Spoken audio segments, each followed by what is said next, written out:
और विश्व प्रसिद्ध वृंदावन वासी परम पूज्य संत स्वामी प्रेमानंद जी महाराज से गंगा सभा आरती समिति ब्रजघाट का प्रतिनिधि मंडल जब मिला और गंगा जी की महिमा के विषय में अपना प्रश्न रखा, तो स्वामी प्रेमानंद जी महाराज ने तो यहां तक कहा कि 400 कोस दूर से गंगा गंगा गंगा कहने वाला व्यक्ति मुक्ति को प्राप्त कर लेता है, वह कभी नरक का गामी नहीं होता।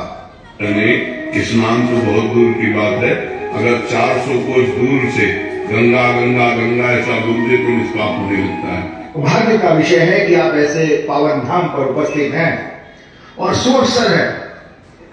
सुअवसर है मातेश्वरी भगवती भागीरथी की प्रतिदिन होने वाली चारों पहर की आरती में सबसे भव्य सबसे दिव्य सायकालीन आरती का प्रारंभ होने जा रहा है।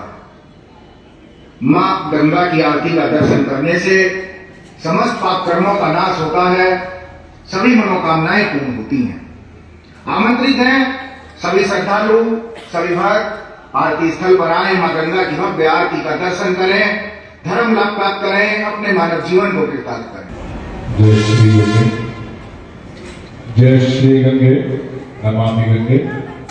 मां गंगा की सेवा, मां गंगा का दर्शन हो और मां गंगा की दिव्य और भव्य आरती के दर्शन और आरती के बाद भोग प्रसाद वितरण। जय श्री गंगे, नमामि गंगे। ये इनको बोलो जल्दी करें, नाव में बिठा के लाया लेकिन बता भी दो इन्हें जल्दी करें यहां से।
जलममलं येन विवेकं परमपदं खलु तेन दुर्विनीतं मातर्गङ्गे त्वयि भक्तः किलकं द्रष्टुं नन्दुं शक्तः पतितो धारे जानविगङ्गे खण्डितगिरिवरमण्डितपुण्ये विश्वजननि हे मुनिवरदन्ये पतितनिवारे विभुवदन्ये कल्पलताव्यो कलनां लोके प्रणवति यत्त्वं न पतति शोके